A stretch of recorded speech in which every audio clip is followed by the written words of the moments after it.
আজি আপোনালোকক এনেকুৱা এটা কিটচেন দেখুৱাইছো যেটো কিটচেন সম্পূৰ্ণ হৈছে মাত্ৰ ৭৫,০০০ টকাত বহুতো ভিডিও দেখিব আপোনালোকে বহুতো মানুহৰ কথা শুনিব বহুতে কোৱা শুনিব নাবা বহুতে ভিডিও দিয়াও দেখিব যে ৭০,০০০ বনাই দিম ৭৫,০০০ বনাই দিম ৮০,০০০ বনাই দিম কিন্তু সঁচাকৈ ৭৫,০০০ নো কেনেকুৱা কিটচেন বনাই বা আমি কি ধৰণৰ কিটচেন আমি মাত্ৰ ৭০ বা ৭৫,০০০ টকাত বনাও আপোনালোকে চাওক প্ৰথমতে সানিক কৈছো সাইজটো দেখুৱা কিটচেনটো কিমান ডাঙৰ সাইজৰ আচলতে এটা কিটচেন ইয়াত কিন্তু ওপৰত কোনো ধৰণৰ ফাৰ্নিচাৰ নাই বা ওপৰ ফালে কেনেকুৱা একো ধৰণৰ তেনেকুৱা ৱাৰ্ড্ৰপ নাই বা তেনেকুৱা ষ্টৰেজ দিয়া নাই তলৰ সাইজটো চাওক আপোনাৰ কিমান ডাঙৰ ইয়াৰ যে অকল এই মডুলাৰ এইখিনিয়ে কৰিছো তেনেকুৱা নহয় ইয়াত এই যিখন স্লেবখন আগতে দি থোৱা আছিল বা স্লেবখন আগত ঢালি থোৱা আছিল এই কাৰণে এটো সেমি মডুলাৰ কৰিবলগীয়া হল এই স্লেবখনৰ ওপৰত আমি গোটেই গ্ৰেনাইটৰ কামটো কৰিছো আৰু সেই বাজেটটোতে মানে ৭০ বা ৭৫,০০০ টকাৰ ভিতৰত কৰিব লগা হোৱাৰ কাৰণে ইয়াৰ এই যেটো এই পজিশনটো ইয়াত আমি টাইলছ গ্ৰেনাইট নাইবা মাৰ্বল আমি ইয়াত লগোৱা নাই ইয়াত এটো যিটো বস্তু লগাইছো আপোনালোকে চাওক কিমান মজবুত এটো হৈছে পলিগ্ৰেনাইট এটো পলিগ্ৰেনাইট দি পেলাই ইয়াত এই স্লেবখনত এটো আমি মাৰ্বল ডাৰ্ক গ্ৰীন ইউজ কৰিছো ইয়াৰ লগত আমি অলিভ গ্ৰীন দি পেলাই ইয়াৰ যেটো মডুলাৰ কিচেনটোৰ যেটো কালাৰ সেই কালাৰটো মেচিং কৰাইছো এটা প্ৰথমতে আপোনাক সেলফ বিলাক দেখাই গৈছো এনেকুৱা ধৰণৰ ইয়াত এটো ধুনিয়াকৈ এনেকৈ সেলফ বনাই দিয়া আছে আপোনালোকে ফিনিশিংটো চাই লব পাৰিব ভালকৈ আৰু সকলোবিলাক সফট ক্লোজাৰত আছে অটোমেটিক্যালি বন্ধ হৈ গুচি যাব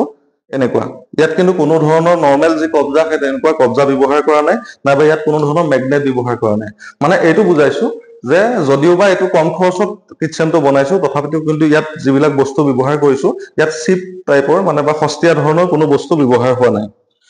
এটো সিলিন্ডাৰৰ কাৰণে ঠাই ইয়াত সিলিন্ডাৰটো ধুনিয়াকৈ সোমাই যাব এখন ট্ৰলি খতি ধুনিয়াকৈ ইয়াত সিলিন্ডাৰটো সোমাই গুচি যাব আৰু ইয়াত যি হ্যান্ডেল ব্যৱহাৰ কৰিছো আপোনালোকে সব দেখিছে যেটো প্ৰোফাইল হ্যান্ডেল ইয়াত ব্যৱহাৰ কৰা আছে আৰু একেবাৰে শেষতো এটো এটা ধুনিয়া সেলফ ইয়াত ডাঙৰ বস্তুবিলাক এনেকৈ থব পাৰিব এতিয়া যি আমাৰ যি বাস্কেট বিলাক ব্যৱহাৰ কৰিছো ইয়াত আমি তিনটা বাস্কেট ব্যৱহাৰ কৰিছো আপোনালোকক আকৌ কৈছো যে যদিও কম দামত কৰা কিচেন আমি বাজেটটো মিলাই যদিও কৰিছো তথাপিও কিন্তু কিচেনটোত আমি কোনো ধৰণৰ সস্তীয়া বস্তু ব্যৱহাৰ কৰা নাই আপোনালোকে যদি বাস্কেটটো চাব খোজে এটো চাওক মই আগত সদায় কৈ থাকো আপোনালোকক যে আমি যি বস্তু ব্যৱহাৰ কৰো ইয়াৰ হাৰ্ডৱেৰখিনি সেইখিনি হয় গডৰেজ আৰু নহলে হেফলে সেই দুটা কোম্পানী মই বেছিভাগ নিজে ব্যৱহাৰ কৰো আৰু সেই দুটাই বহুত ভাল কোম্পানী হয় আপোনালোকে জানে এটো হৈছে ইয়াত কাটলেৰীটো এনেকৈ বনাইছো কাটলেৰীটো একেবাৰে ওপৰত দি হেতু ওয়াৰ বাস্কেট ইয়াত মানে প্লেন বাস্কেট তিনিটা ওয়াৰ বাস্কেটে দিয়া আছে ইয়াত কোনো ধৰণৰ টেন্ডম দিয়া হোৱা নাই আৰু একেবাৰে তলত এটো হল থালি বাস্কেট এটা প্লেন এটা হৈ গল কাটলেৰী আৰু হেতু একেবাৰে তলত হৈছে থালি বাস্কেট এটো ইয়াতো তেনেকৈ ধুনিয়াকৈ পাৰ্টিশন কৰি দিয়া আছে বহুত ধুনিয়া ষ্টৰেজ ইয়াত সকলোখিনি থব পাৰিব আৰামছে কিন্তু এই ঠাইটুকুৰা যে আপোনালোকে দেখিছে এই যেটো সিঙ্ক আছে এই সিঙ্কটো আসলতে তেওঁলোকে ঢালাই ভিতৰতে বনাই থৈ দিছিলে মানে যিখন স্লেব দিছিলে সেই স্লেবখনৰ ভিতৰত এটো এটা ধুনিয়াকৈ সিঙ্ক বনাইছিলে আৰু সেই সিঙ্কটো আমি এনেকৈ ধুনিয়াকৈ মাৰ্বলে এনেকৈ বনাই দিছো ইয়াত তেওঁলোকে ক'লে যে এটো ডাঙৰ লাগে বা যেনেকৈ আছে সেইটোৱে থব লাগে সেই কাৰণে এটো মাৰ্বল দি পেলাই এনেকৈ ধুনিয়াকৈ বনাই দিছো আৰু ইয়াৰ ফ্ৰন্টত অকনমান এখন ইয়াৰ মানে এই ধৰণৰ গ্ৰেনাইট অকনমান ইয়াত লগাবলৈ আছে এটো অকল ফিনিশিং কৰিবলৈ বাকি আছে আৰু এটো যেটো সিঙ্ক এই সিঙ্কটোৰ তলৰ এই যেটো পজিশন সেই তাত ধুনিয়াকৈ এটো এটা ষ্টৰেজ দিয়া আছে ইয়াত আপোনালোকে যিবিলাক ডিটাৰজেন্টৰ পৰা আদি কৰি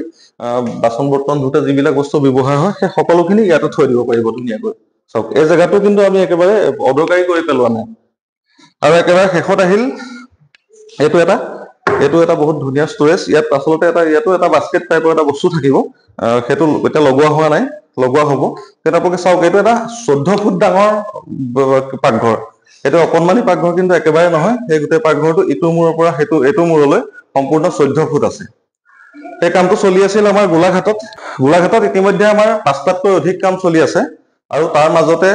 এই ক্লায়েন্ট জনে আমাক কৈছিলে আমাৰ লগত যোগাযোগ কৰিছিলে আৰু তেওঁৰ যেটো বাজেটটো আমাক কৈ দিছিলে যে ৭৫,০০০ টকা তেওঁৰ বাজেট এনেকৈ এখন স্লেব মাত্ৰ দি থোৱা আছিল আৰু তাতে আমি এনেকৈ বনাই দিবলৈ চেষ্টা কৰিলো যেহেতু ইয়াত বহুত গিটা কাম হৈ আছে আপোনালোকৰ মনত প্ৰশ্ন হ'ব পাৰে যে আমি কেনেকৈ অসমৰ যিকোনো ঠাইত গৈ এনেকৈ কাম কৰিব পাৰো আজি মই এতিয়া বৰ্তমান গোলাঘাটতে উপস্থিত আছো মইও তেনেকৈ অসমৰ প্ৰত্যেক জায়গালৈকে মই যত কাম চলি থাকে প্ৰত্যেক জায়গালৈকে ঘূৰি ফুৰো ডেইলি মই নতুন ঠাইলৈ যাওঁ নতুন জিলাত কাম চলি থাকে আৰু মোৰ লগত দুটা ভাইটি এনি টাইম ঘূৰি ফুৰে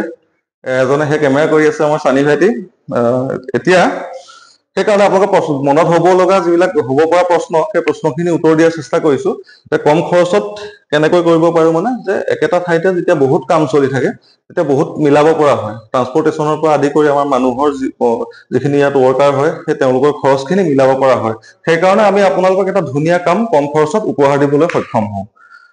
স্ক্ৰীনত নাম্বাৰ দিয়া আছে, আপোনালোকে যদি ঘৰ বনাই আছে তেন্তে ইণ্টেৰিয়ৰ সম্পৰ্কীয় কিবা সুধিব লগা আছে নাইবা ইণ্টেৰিয়ৰ যদি কিবা কাম কৰিব লগা আছে, সেয়া লাগিলে আপোনাৰ বেডৰুমেই হওক, কিটচেনেই হওক, লিভিং ডাইনিঙে হওক, সকলোখিনি ডিজাইন আমি নিজেই কৰিম,